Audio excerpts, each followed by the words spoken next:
Hello everyone, welcome to judiciary by PW. तो आज जैसा कि आप सब जानते हैं कि मैं आपके लिए लेकर आई हूँ यूनिट 4 और आप स्क्रीन पर देख ही पा रहे होंगे कि हमारी यूनिट 4 का नाम है जुडिशरी।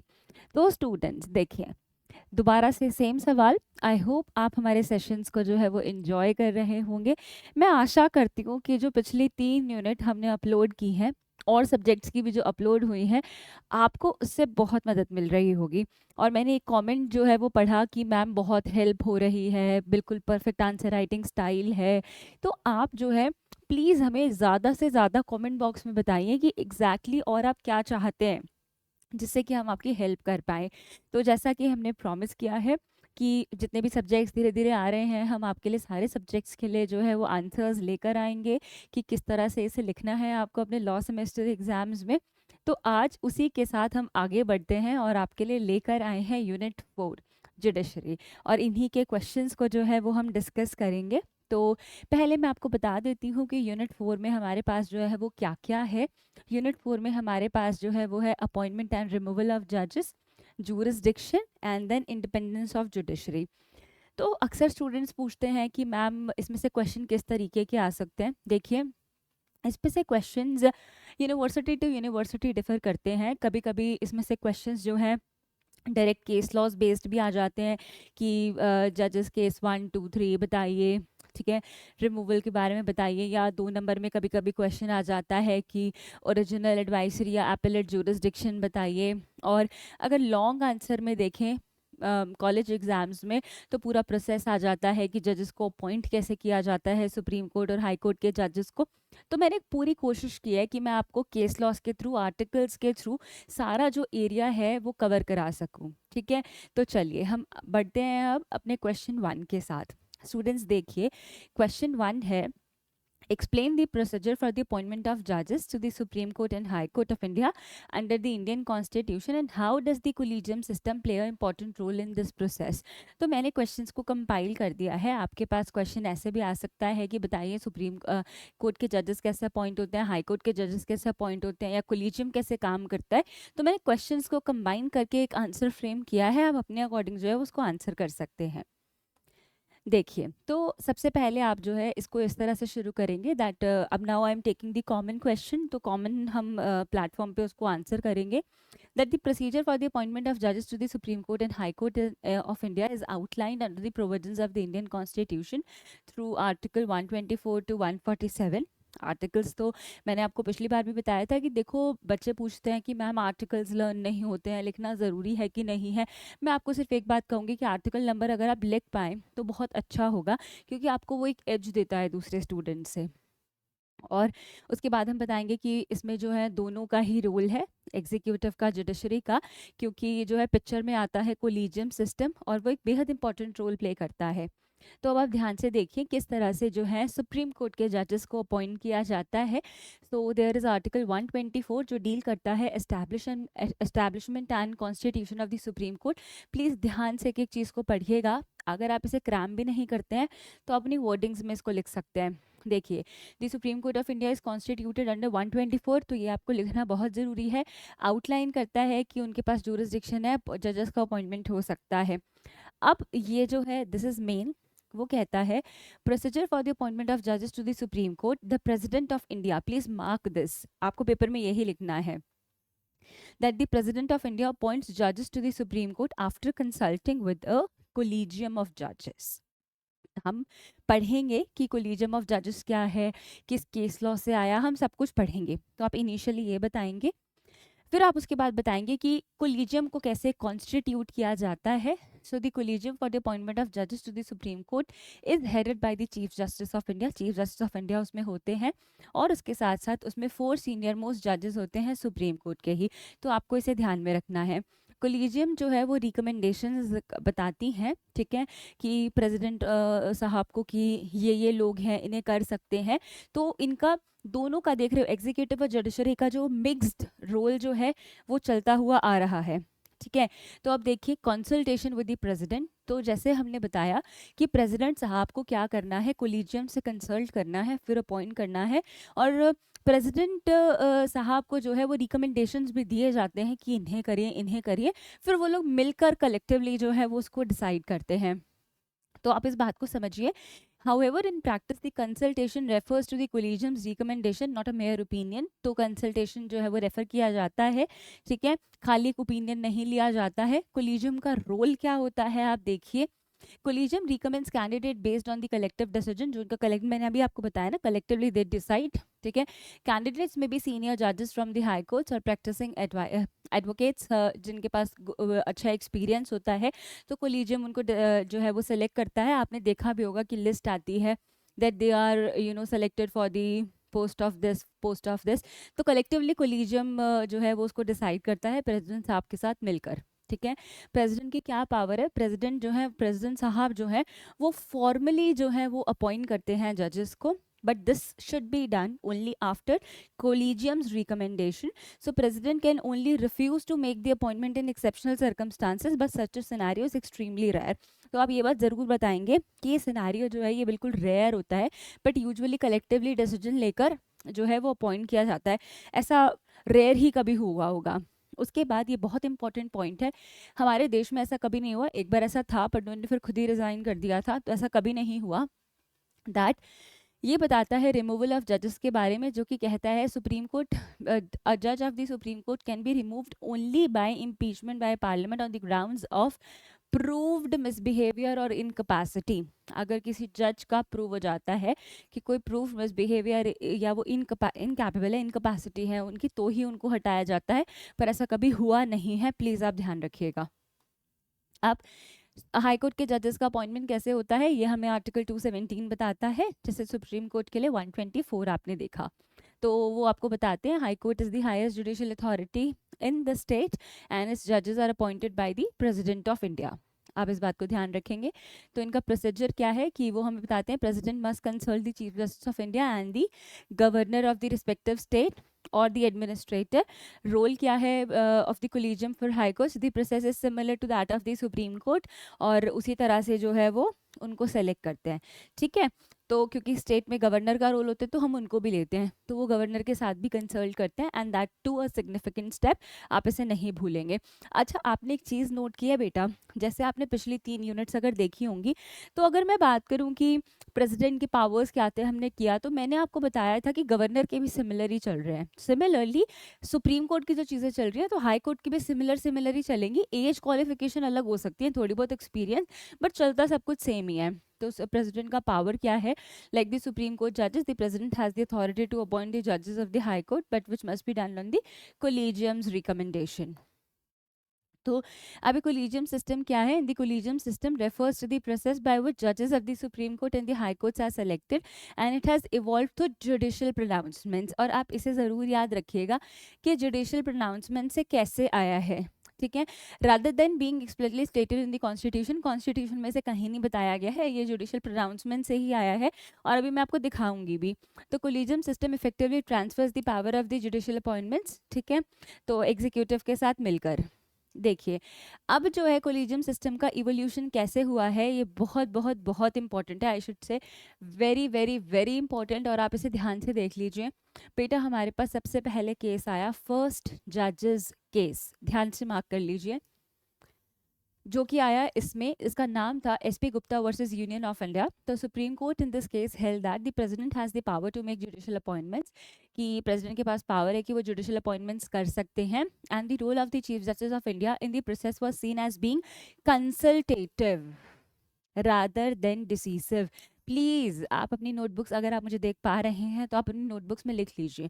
एसपी गुप्ता के केस में कहा गया प्रेसिडेंट साहब जो हैं वो जजेस का अपॉइंटमेंट करेंगे, पर चीफ जस्टिस से कंसल्ट करके करेंगे, पर क्या होगा, उनका जो ये रोल है ये कंसल्टेटिव होगा, ना कि डिसिसिव होगा। आगे देखिए, the court also rule that chief justice advice could be over ruled by the president. मतलब वो कह रहे हैं कि चीफ जस्टिस की जो एडवाइस है उसे प्रेसिडेंट ओवर रूल भी कर सकता है। दिस वॉज फर्स्ट जज केस।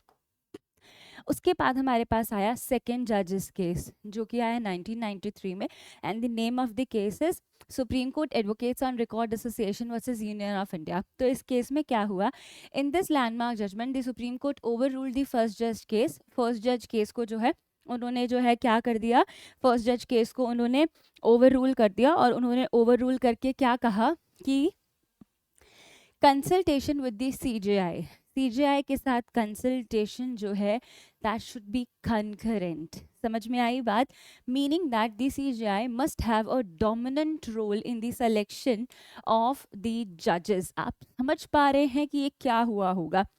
पिछले केस में सुप्रीमेसी दिखाई जा रही थी प्रेसिडेंट साहब की, फिर हमारे पास एक केस आया, इसने पिछले केस की बातों को ओवर रूल कर दिया। इन्होंने कहा कि पीछे आप कह रहे थे कंसल्टेटिव होगा, डिसिसिव नहीं होगा, यहाँ पर कह रहे कि कॉन्करेंट होगा, ठीक है। और कहा कि इसमें जो है सीजेआई साहब का डोमिनेंट रोल रहेगा, उन्होंने एक चीज़ कही। तो उन्होंने कहा the court further held that the collegium system would be formed consisting of the CJI, 4 senior most जजेस of the supreme Court who would make the representation. तो उन्होंने इस बात में बात कही। आगे आते हैं, फिर हमारे पास आता है थर्ड जजेस केस। थर्ड जजेस केस जो है वो री स्पेशल रेफरेंस नंबर 10। इस केस में कहा collegium system would include a bench of 5 senior most जजेस of the supreme court which would make recommendations for the appointment of जजेस to the supreme court and high court. ठीक है, ये बात हमें समझ में आई। The court रीअफर्म्ड that the judicial appointments would primarily be decided by the judiciary and the executive is required to act in accordance with the recommendations by the collegium. Supremacy किसकी दिख रही है बेटा, पहले वाले में दिख रही थी एग्जीक्यूटिव की, दूसरे में देखिए किसकी, जुडिशरी की, तीसरे में किसकी दिखी, जुडिशरी की। अब आते हैं इधर, फिर हमारे पास क्या हुआ, फिर हमारे पास आता है नेशनल जुडिशियल अपॉइंटमेंट कमीशन। हालांकि ये नहीं है अब, 1999 कॉन्स्टिट्यूशनल अमेंडमेंट एक्ट से जो है एक कोलिजियम सिस्टम को रिप्लेस करके जो है एनजेएसी को लाया गया, ठीक है, जिसमें जुडिशरी और एग्जीक्यूटिव के कुछ लोग थे। बट क्या हुआ, वो जजेस केस में जो है सुप्रीम कोर्ट इस वाले में इसको जो है एनजेएसी को अनकॉन्स्टिट्यूशनल डिक्लेयर कर दिया गया और कहा कि कोलिजियम सिस्टम ही वैलिड है और वही कोलिजियम सिस्टम वाला सिस्टम ही अपनाया जाएगा जिसको भी वो रिकमेंड करेंगे। तो उसके बाद जो है अब मैं बात करती हूँ कि why this collegium system is more important to understand, और क्यों एनजेएसी को जो है वो अनकॉन्स्टिट्यूशनल डिक्लेयर कर दिया गया।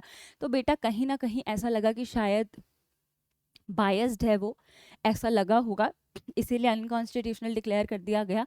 एक्चुअली सिग्निफिकेंस क्या है कोलिजियम का, collegium system is design to protect the judiciary's independence by ensuring that the process of judicial appointments is not influenced by political considerations.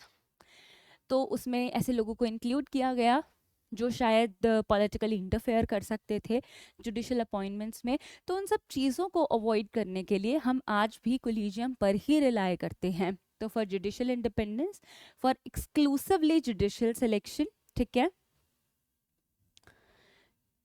For very main reason transparency and accountability issues, इसको maintain करने के लिए बहुत ज़रूरी है कि हमें जो है चीज़ें बायस ना हो, चीज़ें जो हैं वो सही से चलें। तो critics argued that the system lacks transparency and has been accused of promoting opacity and favoritism in judicial appointments. There have been calls for reforming the system to make it more transparent and accountable. मैं इस बात पर अभी आपको कुछ नहीं कहना चाहती क्योंकि इट्स वेरी डिबेटेबल क्वेश्चन कि है कि नहीं है। सी एवरीवन नोज कि कितनी ट्रांसपेरेंसी और कितनी नहीं है। तो won't be able to answer on this question, but लिखने के लिए you please write it, right. So आप कंक्लूड कर देंगे कि इन्हें जो है मिक्स सिस्टम के साथ किया जाता है, प्रेसिडेंट साहब करते हैं, कोलिजियम के रिकमेंडेशन पर करते हैं, ट्रांसपेरेंसी और अकाउंटेबिलिटी मेंटेन करनी पड़ती है। बस आप अपने जो है एग्ज़ाम में आंसर लिखते समय कुछ आर्टिकल्स को कोट कर सकते हैं बेटा। वो है 124, 217, 124 क्लॉज 2, 217 क्लॉज 1। तो आप इन सबको जो है वो कोट कर सकते हैं मीनवाइल आंसर लिखते लिखते। अब कुछ लैंडमार्क जजमेंट जो कि मैंने आपको शॉर्ट में दे दिया है, फर्स्ट जज के, सेकंड जज, थर्ड जज, फोर्थ जज, ठीक है। तो आप इन सबको आंसर कर सकते हैं। तो ऐसे ही आई होप बड़ा इजी सा क्वेश्चन है, कुछ मुश्किल नहीं है। इसी तरह से जो है मैंने इस यूनिट को फ्रेम किया है। अब आते हैं सेकेंड क्वेश्चन पे। critically examine the process of impeachment of judges in India. What are the grounds for impeachment and how does the procedure ensures judicial accountability without undermining independence, या फिर removal of जज का क्या process होगा. Question ऐसे ही बदल बदल के आ सकते हैं, इम्पीचमेंट, रिमूवल, ठीक है, इस तरह से. तो आप ध्यान से देखिए, मेरे को कुछ रिपीट नहीं करना है. अभी आप पढ़कर आए हो, रिमूवल कैसे हो सकता है किसी जज का, प्रूव्ड मिसबिहेवियर और इनकैपेसिटी के चलते, बस उसी को हमें जिक्र करना है. देखिए हमें अपने आंसर को कैसे केस लॉस के रेफरेंस से लिखना है. तो हमने कहा कि the procedure for the removal of a जज of the supreme court and the high court is governed by the provisions of the constitution of India. Specifically कौन सा, 124 clause 4 is for Supreme Court and this is for high court. And the Judges Inquiry Act also come into picture. So this process is designed to ensure that judicial independence is upheld while also maintaining accountability with the judiciary. तो अब इसका detail explanation देखिए कि क्योंकि वो आपसे पूछ रहा है ना इम्पीच कैसे करेंगे, रिमूव कैसे करेंगे, तो directly straight away come to the point. अब आपको यहाँ पे अपॉइंटमेंट डिस्कस करने की ज़रूरत नहीं है, जितना पूछा है आप उतनी चीज़ का आंसर करिए. तो देखिए वो आपको क्या कह रहे हैं, वो आपको कह रहे हैं रिमूवल ऑफ सुप्रीम कोर्ट जजेस. तो उन्होंने आपको बता ही दिया था कि कैसे होगा. 124 clause 4 था, the removal process can be initiated either house. अब इसको प्लीज़ अच्छे से लिखना कि कैसे कैसे कैसे कैसे हो सकता है. This is really important. और आप इसको इसी तरह से जैसे मैंने आपको पॉइंटर्स में लिखवाया है, अगर आप अपने पेपर में इसको ऐसे लिखेंगे ना तो आपकी बड़ी मदद होगी. एक चीज़ मैं आपको बताना चाहती हूँ, बहुत क्वेश्चन जो है वो मेरे पास आते हैं कि मैम हम बस पैराग्राफ में लिख दें. बेटा देखो, अगर मैं एग्जामिनर हूँ और मेरे पास आपकी शीट आई है और मैं आपकी शीट चेक कर रही हूँ, तो आपने सिर्फ पैराग्राफ लिखा हुआ है, पैराग्राफ लिखा हुआ है, मुझे पता ही नहीं चल रहा है नई चीज़ कहाँ से शुरू है, क्या लिखा है, तो मुश्किल हो जाता है. अगर आप उन्हीं चीज़ों को अच्छे से पॉइंटर्स में लिखोगे कि आपने एक हेडिंग बना दी फिर लिख दिया, तो आपको जो है ना मतलब एक मार्क्स मिलने में एक कहीं ना कहीं फ़ायदा होता है. तो आप उसी तरह से करो, इसीलिए मैंने आपके लिए आंसर ऐसे फ्रेम किए हैं. तो प्रोसेस कैसे इनिशिएट होगा, आपको क्या करना है, इधर हाउस मतलब नॉट आपको तो नहीं करना है, पार्लियामेंट करेगा. इधर हाउस ऑफ द पार्लियामेंट, चाहे लोकसभा हो राज्यसभा हो, वो क्या कहते हैं इनिशिएट करता है. जब उनकी नज़रों में ये बात आती है कि कोई जज ऐसा कर रहा है, तो एक मोशन जो है वो होता है टू रिमूव अ जज, जिसमें एटलीस्ट 100 मेंबर्स होने चाहिए ऑफ द लोकसभा और 50 मेंबर होने चाहिए राज्यसभा के. ठीक है. अब ग्राउंड्स क्या होंगे मैंने आपको बता ही दिया. प्रूव्ड मिसबिहेवियर और इनकैपेसिटी इनिशिएट कोई भी हाउस कर सकता है, चाहे लोकसभा चाहे राज्यसभा. इस बात का बेटा बिल्कुल ध्यान रखना. ठीक है. अब इन्वेस्टिगेशन होगी. क्या होगा, once the motion is introduce, किसी भी हाउस में अगर मोशन इंट्रोड्यूस हुआ है तो जो भी स्पीकर या चेयरमैन है तो वो एक कमेटी बिठाएंगे जिसमें चीफ जस्टिस होंगे, सीनियर सुप्रीम कोर्ट के जज होंगे, सिटिंग जजेस होंगे, और सब कुछ जो है वो इन्वेस्टिगेट किया जाएगा. उसके बाद जो है अगर कमेटी को लगता है कि क्या कहते हैं, और दोनों हाउसेस जो हैं वो क्या करते हैं, मेजॉरिटी से, कौन सी मेजॉरिटी से, 2/3 मेजॉरिटी से वोट देते हैं कि भाई हाँ जज के सब कुछ इन्वेस्टिगेशन के बाद और सब कुछ देखने के बाद कि जज के पार्ट पर मिसबिहेवियर या इनकैपेसिटी था, तो जज को रिमूव कर देंगे. मैं आपकी नॉलेज के लिए बता देती हूँ, ऐसा कभी नहीं हुआ है. एक बार ऐसा कुछ शुरू हुआ था पर उन्होंने शायद रिज़ाइन कर दिया था तो नहीं हो पाया था. तो मैं आपको बता देती हूँ, जितना सुनने में आसान लग रहा है उतना करने में ये प्रोसेस आसान नहीं है, ट्रस्ट मी. ठीक है.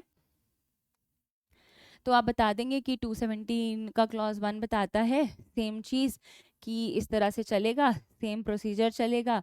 तो क्या कहते हैं, अब आते हैं जजेस इंक्वायरी एक्ट करके है. तो ये एक्ट बताती है कि जब मिसबिहेवियर या इनकैपेसिटी है तो क्या प्रोसीजर रहेगा इंक्वायरी का. तो क्या होता है कि कोई भी पर्सन जो है वो कंप्लेंट फाइल कर सकता है कि जज के पार्ट पर मिसबिहेवियर या इनकैपेसिटी है. उसके बाद जो है कमेटी इन्वेस्टिगेट करती है कॉन्स्टिट्यूशन को देखकर, और जो है उसकी रिपोर्ट जो है वो पार्लियामेंट में सबमिट करती है. ठीक है. तो पर कॉन्स्टिट्यूशन ऑफ ये इंडिया ये इंश्योर करता है कि उनके बीच में जो है जुडिशरी की इंडिपेंडेंसी रहे. ऐसा नहीं कि कोई भी रैंडम आदमी आया और वो ऐसे सवाल उठाने लग गया, नॉट लाइक दैट. ठीक है. तो बस अब जो ये प्रोसेस है रिमूविंग अ जज जो है ये स्लाइटली थोड़ा सा डिफ़िकल्ट प्रोसेस है, इतना इजी प्रोसेस नहीं है. तो इजीली आप ऐसे किसी को रिमूव नहीं करा सकते हो, ये बात आप बताओगे. तो इसमें क्या होता है, सबसे पहले इन्वॉल्वमेंट होती है both the houses of the parliament की. मोशन जो है वो इंट्रोड्यूस किया जाता है, 2/3 मेजॉरिटी चाहिए होती है दोनों ही हाउसेस में पार्लियामेंट की, और इसीलिए कहीं ना कहीं इट्स डिफ़िकल्ट। ऐसा नहीं है कि आपने हवा हवा में किसी का मन करा और इंट्रोड्यूस कर दिया मोशन और हटा दिया, एब्सोल्युटली नॉट। ठीक है, इन्वेस्टिगेशन करती है जुडिशियल कमेटी, रिपोर्ट सबमिट करती हैं वो, और फिर उसके बाद जो है क्या होता है कि सब्सटैंशियल मैनर में जो है जो भी इनिशिएट करते हैं तो उनको प्रूव करना पड़ता है, बताना पड़ता है। और इसी तरह से, बट ऐसा नहीं है कि आर्बिट्रेरी मैनर में जो है वो किसी जज का रिमूवल कर दिया जाता है। अगर कोई सीरियस मिसकंडक्ट है या फिर कुछ इस तरह का है कि जो बिल्कुल ही देखा नहीं जा सकता है, तब ऐसा हो सकता है। तो हम कह रहे हैं कि बिल्कुल ट्रांसपेरेंट इन्वेस्टिगेशन होगा, ऐसा कुछ नहीं होगा कि बायसनेस होगी, बिल्कुल फेयरनेस और ट्रांसपेरेंसी देखी जाएगी। इम्पीचमेंट मैकेनिज्म जो है, इफ़ द जज is found to be guilty, motion जो है वो पार्लियामेंट में अगर पास हो गया है तो तब जो है वो उस स्टेप को लिया जाता है। देखो मैं ना अभी 1 मिनट बाद आपको एक चीज़ समझाऊंगी, आप इसकी लैंडमार्क रूलिंग तो समझ लेना।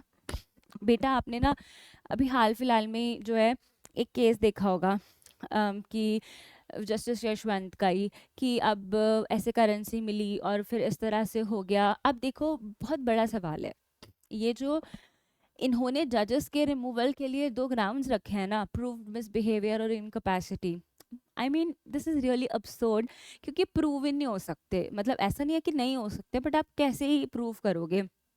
अब किसी ग्राउंड्स पे आप हटाओगे, मोशन जो है वो चलेगा, 2/3 मेजोरिटी से जो है वो होगा। It's really difficult. इस सुनने में आसान लगता है पर करने में इट्स डिफिकल्ट। ठीक है, बट आपको तो चलो लॉ सेमेस्टर एग्जाम्स में लिखना है तो आप थियोरेटिकल सब कुछ लिख कर आएंगे। तो आपके सामने आता है landmark judgment, there is the supreme court advocates and record association versus union of India. तो इस लैंडमार्क जजमेंट में एड्रेस किया regarding the judicial appointments and the concept of judicial independence. तो कोलिजियम सिस्टम जो है उसे यूज़ किया जाता है फॉर द अपॉइंटमेंट ऑफ जजेस, मतलब कि basically judiciary will have the final से इन द सिलेक्शन ऑफ जजेस। तो डायरेक्टली इस केस में कोई रिमूवल ऑफ जजेस की बात नहीं हुई थी, और इस केस में ये ज़रूर कहा गया था कि जुडिशियल इंडिपेंडेंस को जो है वो ध्यान में रख के चलना है with respect to the removal practice as well. Then again this is the case. इस केस में कहा गया कि रेजिग्नेशन ऑफ अ जज under controversial circumstances it stress the principle of judicial independence acknowledging that अ जज should not be removed without a valid and serious cause. तो इस बात को आप ध्यान में रख लीजिएगा कि किसी भी जज को जो है वो ऐसे ही नहीं हटाया जा सकता अगर कोई वैलिड और सीरियस कॉज नहीं है। तो this case further emphasize the need of fair process and the necessity of an inquiry into the allegations before removal. तो वो आपको यही बात बता रहा है कि किसी जज को रिमूव करने से पहले आपको 2-3 बार, मतलब कि आपको ढंग से जो है वो इंक्वायरी करवानी चाहिए, अच्छे से जो है वो चेक करवाना चाहिए। फिर उसके बाद जो है हम कहते हैं कि है रिमूवल प्रोसीजर है, बट इसको क्या क्या इसके मेजर कंसर्न्स हैं। देखो डिफ़िकल्टी इन रिमूवल प्रोसेस बहुत रिगरस है। नो जज has been ever been successfully remove through the process of impeachment, क्योंकि ना क्या कहते हैं, कहीं ना कहीं इट्स डिफिकल्ट। यही बात मैं इतनी देर से आपको बता रही थी, वेगनेस ऑफ ग्राउंड्स, क्योंकि बड़ा मुश्किल है। क्लियरली कॉन्स्टिट्यूशन ऑफ इंडिया इन दोनों ग्राउंड्स के बारे में कुछ नहीं कहता है, यही तो मैं आपको समझाने की कोशिश कर रही हूँ। ठीक है, और political influences the impeachment motion requires the involvement of the parliament, there is a potential for political interference to affect the removal of the process. तो कहीं ना कहीं देखो ये बात तो सबके दिमाग में आती है कि इनडायरेक्टली या डायरेक्टली कुछ भी लगा लो, पॉलिटिकल इंटरफेरेंस तो आया ही आया है, क्योंकि मोशन इंट्रोड्यूस हो रहा है, 2/3 मेजोरिटी चाहिए, तो कहीं ना कहीं उनका इंटरफेरेंस है ही है। ठीक है, आगे आ जाइए। तो बस आप अपने आंसर को जो है इस तरह से बता देंगे कि हाई कोर्ट के लिए ये चाहिए, सुप्रीम कोर्ट के लिए ये चाहिए, और हमें जो है क्या ग्राउंड्स हैं, क्यों इन्हें रखा गया है, इट्स इजी और not, everything you need to answer like this. बस इस तरह से आप आंसर कर देंगे। अंडरस्टैंड, तो मुझे लगता है चीज़ें मुश्किल नहीं हैं। और एक चीज़ और, क्या आपने मेरे आंसर राइटिंग स्टाइल में एक चीज़ ऑब्जर्व की है? मैं आपको बहुत एक्सेस में लिखने नहीं कह रही हूँ, बट मैं आपको एक चीज़ ज़रूर समझा रही हूँ कि आप अगर अपने आंसर को लिखें तो आप बिल्कुल सटीक होकर जो पूछा गया है उसे भी लिखोगे और अच्छे से एक्सप्लेन करोगे, तो आपके पेजेस भी भर जाएंगे बच्चे। आपको फालतू की चीज़ें लिखने की ज़रूरत नहीं है। आप शुरू करेंगे कि देखो ऐसा ऐसा होता है, फिर पर्टिकुलर आर्टिकल को एक्सप्लेन कर दो, केस लॉ डाल दो, रेलिवेंट आर्टिकल्स डाल दो, उसी पॉइंट को कंक्लूड कर दो। Your answer is framed very well, कोई मुश्किल ही नहीं आएगी। ठीक है ना, चलिए अब देखो एक ही टॉपिक में से कितनी सारी चीज़ें जो है बेटा वो बन जाती हैं। Evaluate the evolution of the collegium system through the जजेस केस। कैसे जो है, अब देखो मेरे को ये दोबारा दोबारा बताने की ज़रूरत नहीं है, फर्स्ट आंसर में मैं ये चीज़ आपको बताकर आई हूँ।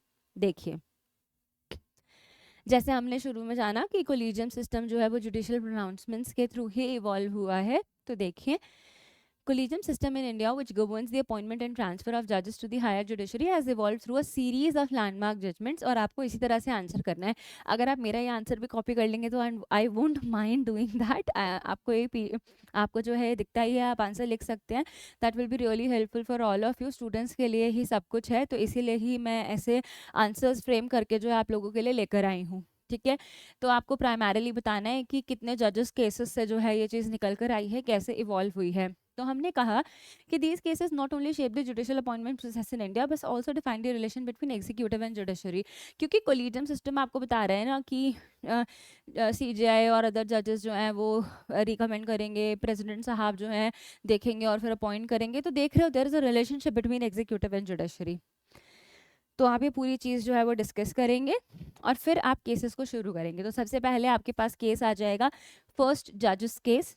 फर्स्ट जजेस केस जो है वो आप बताओगे कि मैंने आपको अब इसको बहुत डिटेल में डिस्कस किया है कि ये आया ही कैसे। That a petition was filed by SP Gupta and he was a practicing lawyer, जिन्होंने जो है चैलेंज किया एग्जीक्यूटिव के रोल को in judicial appointments, particularly the power of the president to make appointments to the supreme court and high courts. तो उन्होंने जो है इस बात का जिक्र किया।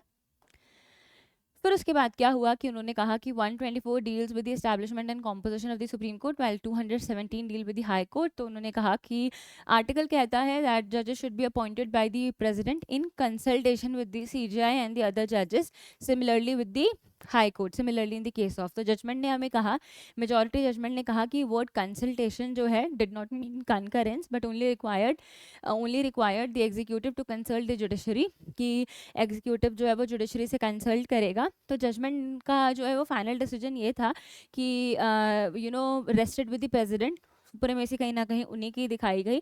तो court held that the role of chief justice of India was to be merely consultative not decisive. तो ये बात की उनका कंसल्टेटिव था। इमीडिएट बाद इसकी जो जजमेंट आई थी उसमें जो है वो कंकरेंट उनका था, यहाँ पर वो नहीं था। तो this judgment effectively reinforce the executive dominance in the judicial appointments with little emphasis on judicial primacy in the process. तो कहीं ना कहीं इससे सुप्रीमेसी दिखी किसकी, एग्जीक्यूटिव की बेटा। तो फिर अब इम्पैक्ट क्या हुआ, the judgment led to the system where the executive have significant control of the judicial appointments, diminishing the role of judiciary. यही बात मैं आपको इतनी देर से जो है वो समझाने की कोशिश कर रही हूँ कि इस जजमेंट से कहीं ना कहीं डोमिनेंस दिखा एग्जीक्यूटिव का, जुडिशरी थोड़ा सा स्लाइट लोअर पार्ट पे थी।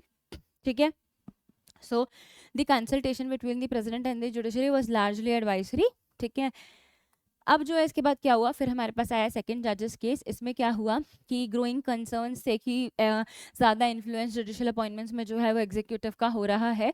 तो पिटिशनर ने आर्ग्यू किया कि एग्जीक्यूटिव की जो पावर है जजेस को अपॉइंट करने की, कहीं ना कहीं वो वॉयलेट कर रही है इस प्रिंसिपल को ऑफ जुडिशियल इंडिपेंडेंस को।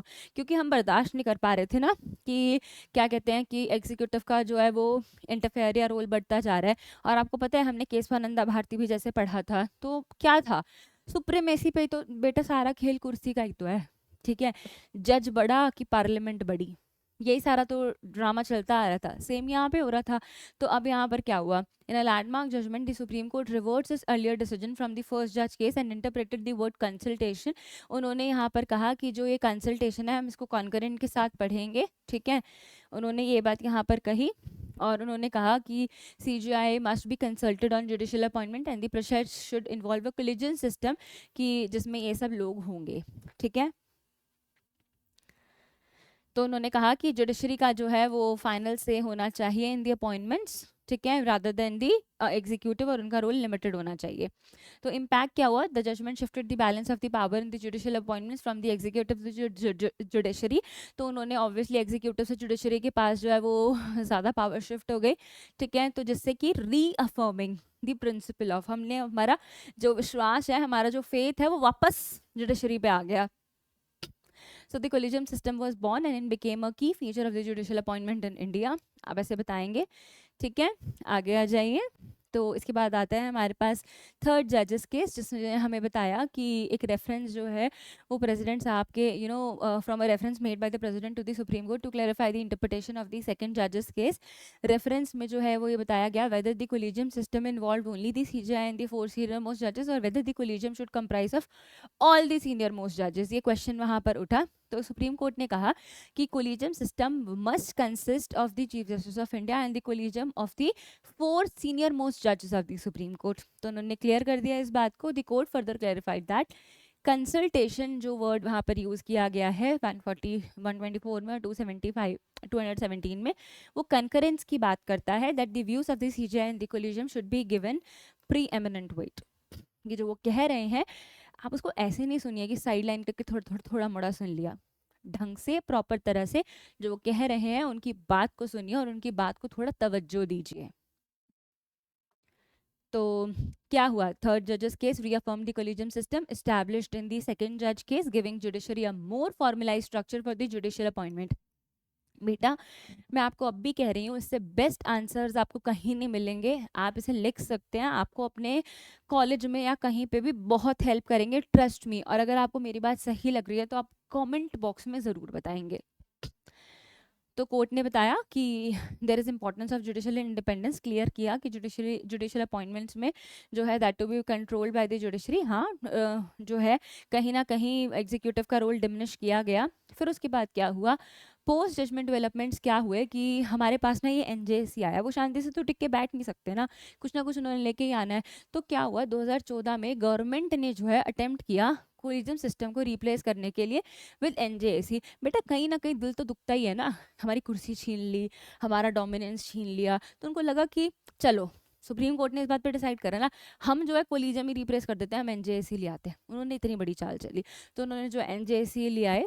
ठीक है, तो अब क्या हुआ, एनजेएसी में जो क्या लोग थे, सीजीआई थे, टू सीनियर मोस्ट जजेस थे, सुप्रीम कोर्ट के लॉ मिनिस्टर थे, ठीक है, और प्राइम मिनिस्टर जिन्हें अपॉइंट करेंगे वो थे, लीडर ऑफ, इस तरह से बड़े सारे लोग थे। तो अब क्या हुआ, 4 जजेस केस आया जिसने सुप्रीम कोर्ट में डिक्लेयर किया कि एनजेएसी अनकॉन्स्टिट्यूशनल है, कि वो basic structure of the constitution को वायलेट करता है, इंडिपेंडेंस ऑफ जुडिशरी को वायलेट करता है। क्योंकि कहीं ना कहीं बेटा ईगो पे बात आ रही थी ना पार्लियामेंट की, कि तुम कुछ भी ले आ रहे हो, हम तो बार बार, हमारी तो लड़ाई यही है कि भाई इंडिपेंडेंस ऑफ जुडिशरी होना चाहिए। हम शुरू दिन से कह रहे हैं कि एग्जीक्यूटिव का रोल कम हो, तुम अपने देश में बात करते हो सेपरेशन ऑफ पावर की, तो अब तुम क्यों ज़्यादा एग्जीक्यूटिव को तवज्जो दे रहे हो कि भाई इसको भी ले आओ, इसको भी ले आओ। तो उन्होंने जो है उसको अनकॉन्स्टिट्यूशनल कर दिया और उन्होंने कहा कि कोलिजियम सिस्टम जो है वही रहेगा। क्लियर? तो बस अब करंट स्टेटस क्या है, बहुत क्रिटिक्स के साथ उसके बाद कोलिजियम सिस्टम जो है वो अभी भी फोर्स में है। ठीक है, और क्या कहते हैं, इस चीज़ को आप ध्यान में रखेंगे। तो बस आप कंक्लूड कर देंगे चीज़ों को कि कैसे कैसे जो है फेथ इनका आया और किस तरह से हुआ। तो एनजेएसी का केस है 2015 में, फर्दर जो है वो स्ट्राइक कर दिया गया, इसके प्रोसेस को जो है ऐसे किया गया। ठीक है ना, अकाउंटेबिलिटी, बस आप इसको ऐसे लिख देंगे, वेरी सिंपल। तो आई होप आपको 3 क्वेश्चन तक चीज़ें क्लियर हैं। अब हम आते हैं 4th क्वेश्चन पे। तो हम बात करते हैं ओरिजिनल ज्यूरिसडिक्शन क्या है सुप्रीम कोर्ट का, 131 में क्या है ओरिजिनल ज्यूरिसडिक्शन, कैसे डिफर करेगा एपेलेट ज्यूरिसडिक्शन से, या सुप्रीम कोर्ट कैसे एक्सरसाइज करती है ओरिजिनल ज्यूरिसडिक्शन, या डिस्प्यूट्स को कैसे सेटल किया जाता है। आर्टिकल एक ही है, क्वेश्चन को फ्रेम अलग अलग तरह से किया हुआ है। समझ में आई बात? देखिए, तो अब वेरी इंपॉर्टेंट टू आंसर, मैंने हमेशा आपको कहा है कि आपको आर्टिकल नंबर तो ज़रूर लिखना है। तो देखिए, ओरिजिनल ज्यूरिसडिक्शन सुप्रीम कोर्ट का जो है वो बात करता है आर्टिकल 131। ठीक है, in contrast the appellate jurisdiction involve hearing cases that have been appealed from lower courts to tribunals. तो अब आपको चीज़ों को समझना है।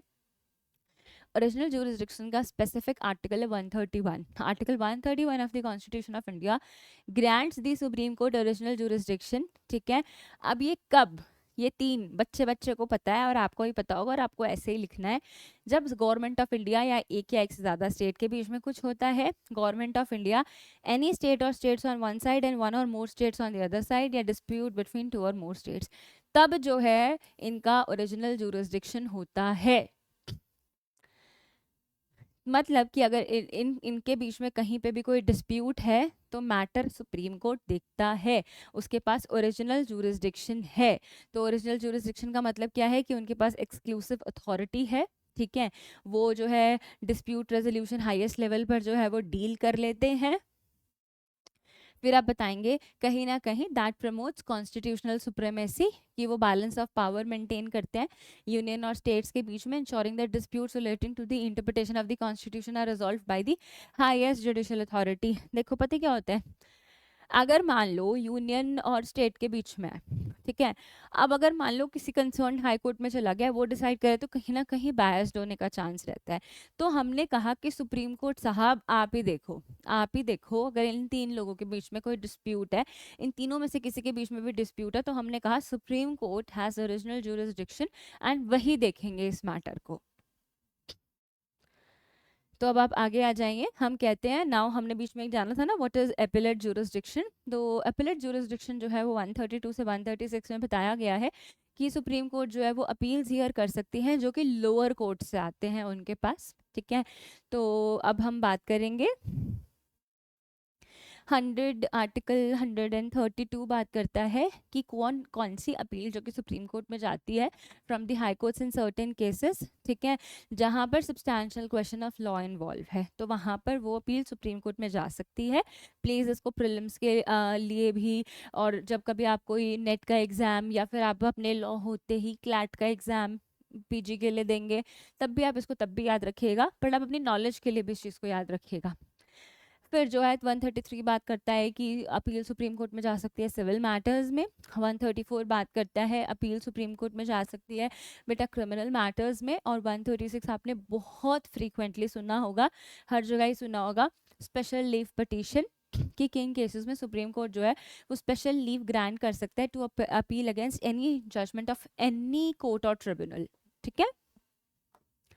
तो अब कुछ देख लेते हैं कि ओरिजिनल और एपेलेट में क्या दिक्कत है, क्या डिफरेंस है।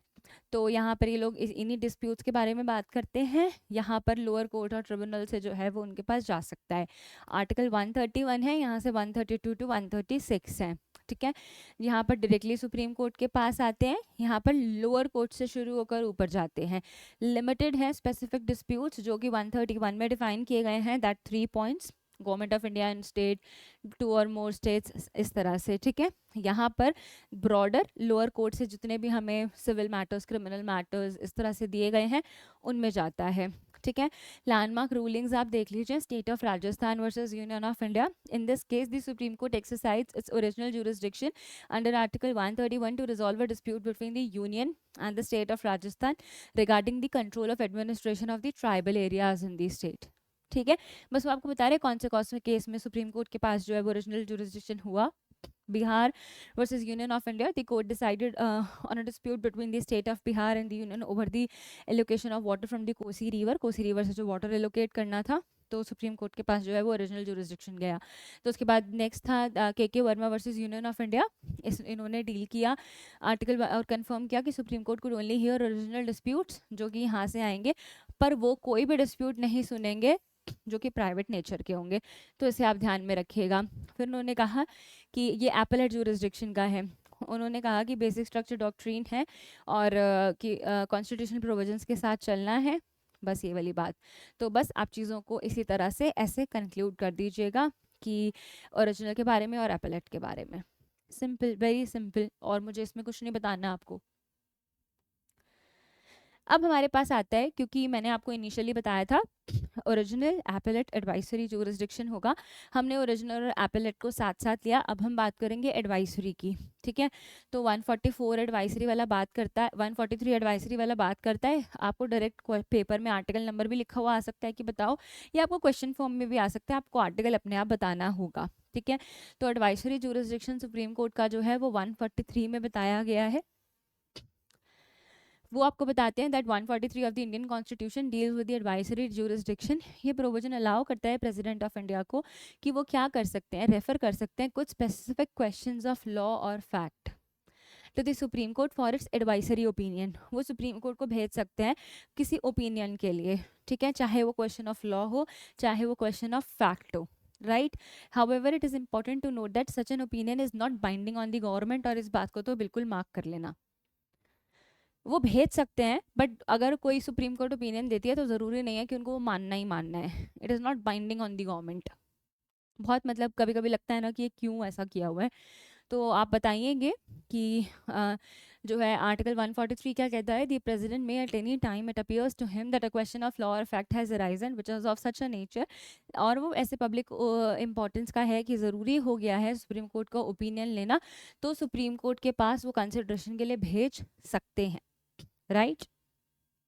143 का क्लॉज 2 कहता है सुप्रीम कोर्ट में after considering the question refer to it reports opinion to the president. तो पहले प्रेसिडेंट साहब उनसे पूछेंगे, फिर सुप्रीम कोर्ट जी जो है वो उनको बताएंगे, और फिर president may refer to the supreme Court any dispute arising between the government of India and one or more states or between two or more states and the court may give opinion on the dispute. तो वो उससे refer कर सकते हैं और फिर जो है वो डिसीजन दे सकते हैं, वो अपना ओपिनियन दे सकते हैं। तो अब नेचर क्या है, दैट एडवाइसरी नेचर है पर नॉन बाइंडिंग है। एडवाइस मांग सकते हैं, वो एडवाइस दे भी सकते हैं, पर बाइंडिंग नहीं है, नॉन बाइंडिंग है, ठीक है। तो it is what does that mean, to guide the president in decision making but does not have the force of law. पूछा है तो बता देंगे पर उन पे बाइंडिंग नहीं है। स्कोप क्या है, the advisory jurisdiction can be invoked by the president to seek the court's opinion on any question of law और fact that is of public importance. और अगर आप ऐसे जो है की पॉइंट्स बना के पेपर में लिखेंगे तो आपको बहुत मदद मिलेगी। तो वो कहते हैं dispute between government and state, तो प्रेसिडेंट जो है वो रेफर कर सकते हैं उनसे उनसे उनकी ओपिनियन मांग सकते हैं। Discretionary nature of the jurisdiction, Supreme Court has the discretion to decide whether or not to give its opinion. अब ये थोड़ा सा ठीक है, वो भी अगर उन पे नॉन माइंडिंग है तो यहाँ पर भी उनके ऊपर है कि वो आंसर कर भी सकते हैं नहीं। The court is not bound to answer the questions if it does not deem suitable for consideration under its advisory jurisdiction। तो अब अगर प्रेसिडेंट साहब कुछ पूछ रहे हैं तो ज़रूरी नहीं है कि कोर्ट को आंसर ही करना है। अगर उनको लग रहा है कि भाई हमारे डोमेन का क्वेश्चन ही नहीं है, हम इसको आंसर ही नहीं कर सकते, तो वो नहीं भी करें तो कोई दिक्कत नहीं है। इतनी लिबर्टी तो कोर्ट्स को भी देनी चाहिए। तो advisory jurisdiction does not involve the full procedural formalities of a regular case. The procedure may be more informal. Court अपना ओपिनियन देगा, फैक्ट और लॉ पे इन्वॉल्व जो है प्रेसिडेंट साहब उनको रेफर कर देंगे, आप आंसर दीजिए। तो लैंडमार्क जजमेंट्स हैं, आप इन्हें देख लीजिए कि सुप्रीम कोर्ट ने जो है वो ओपिनियन मांगा, Supreme Court was asked to give, Supreme Court से मांगा तो कोर्ट ने कहा president has the discretion to seek the opinion, उनके पास बिल्कुल डिस्क्रिशन है, वो मांग सकते हैं, और क्या कहते हैं वो नॉन बाइंडिंग है, ठीक है। ऐसे ये सारे केसेस में उन्होंने बताया है कि वो पूछ सकते हैं, अलग अलग था। तो इसमें इस केस में क्वेश्चन था validity regarding the provisions of Kerala education bill. Court ने अपना ओपिनियन दिया, क्लैरिफाई किया कि कॉन्स्टिट्यूशनल प्रोविजंस या principles relating to the education rights of the minorities and state control क्या क्या है। ओपिनियन एडवाइसरी था जिन्हें जो है एजुकेशन पॉलिसीज को फ्रेम करने में हेल्प किया गया।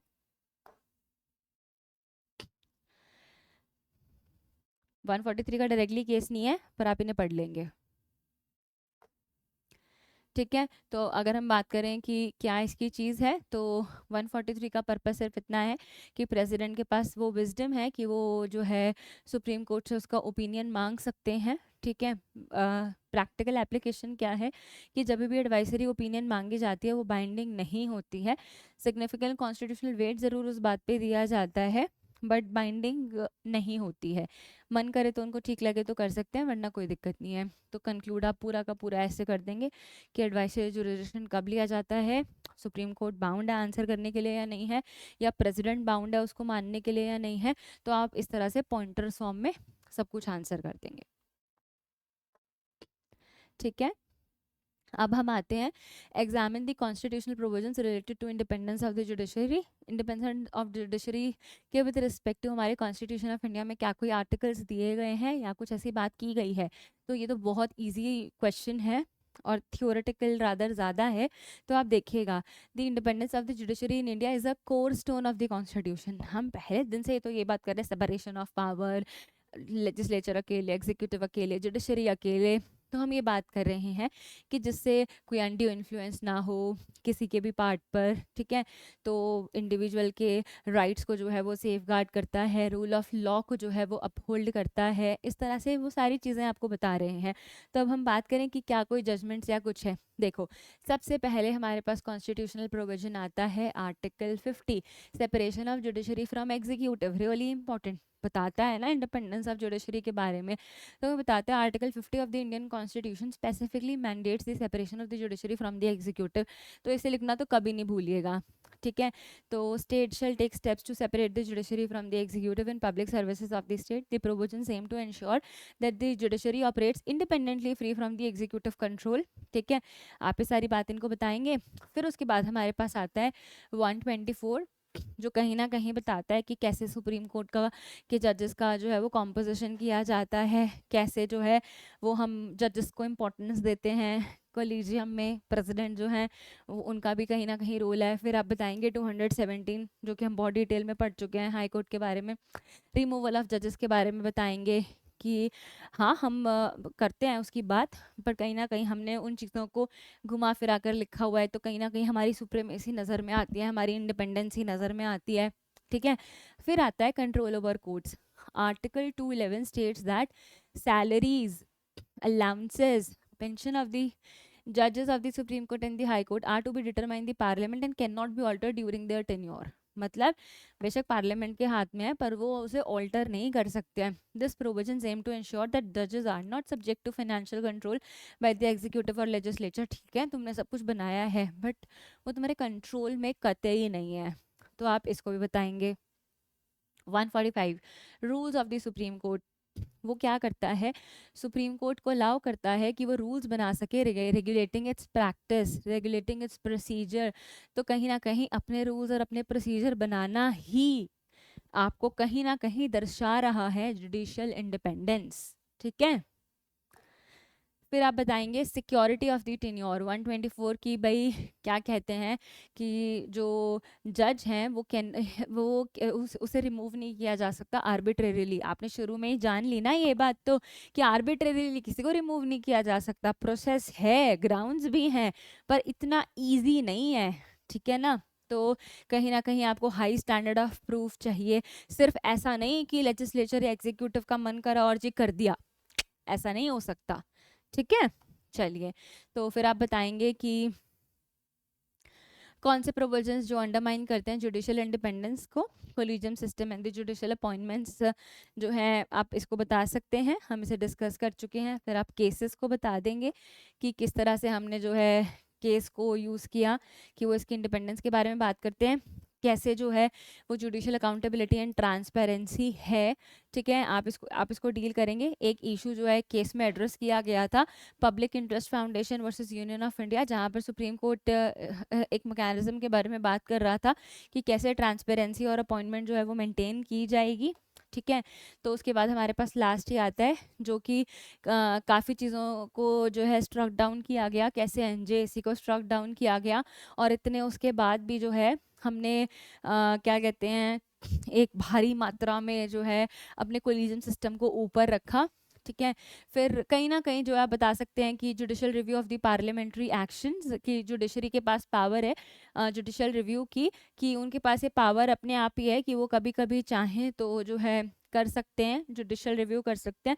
अगर आप भूले नहीं हैं तो मैं आपको याद दिला देती हूँ कि जब हमने केशवानंदा भारती पढ़ा था, हमने ये कहा था कि पार्लियामेंट के पास पावर है, वो कर सकते हैं अमेंडमेंट्स, पर वो बेसिक स्ट्रक्चर के साथ छेड़छाड़ नहीं कर सकते। मैंने आपको ये भी बताया था कोई चीज़ जो 9 शेड्यूल में डाल दी जाती है उसको नहीं छेड़ सकता कोई भी, उसको चैलेंज नहीं किया जा सकता, उसको जो है कोर्ट नहीं देखता है। पर फिर भी अगर वो बेसिक स्ट्रक्चर को हिला रहा है तो कोर्ट उसका जुडिशियल रिव्यू कर सकता है।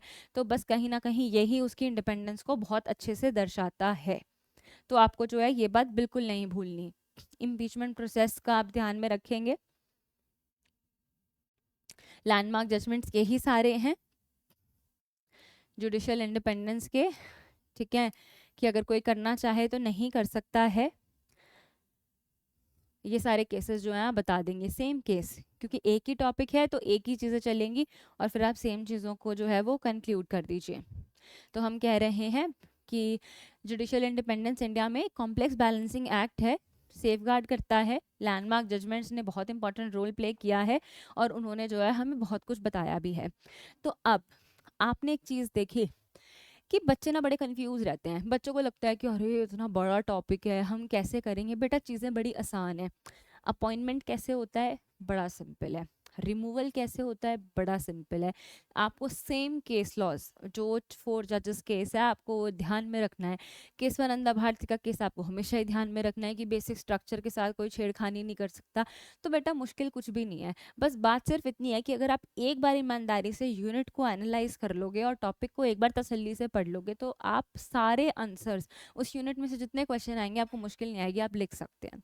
फिर भी मैं हमेशा आपको एक चीज़ कहती हूँ, फिर भी अगर आप कोई डिफिकल्टी फेस करते हैं तो I am here for you. आप मुझे कमेंट बॉक्स में बताओ, मैं आपके कमेंट हमेशा पढ़ती हूँ, ठीक है। अगर आपको कहीं दिक्कत आती है तो आप मुझे कमेंट बॉक्स में बताओ, और बहुत जल्द मैं आप सभी के लिए लेकर आऊँगी यूनिट 5 भी। तो आज हम यूनिट 4 को यहीं ख़त्म करते हैं। Take care everyone.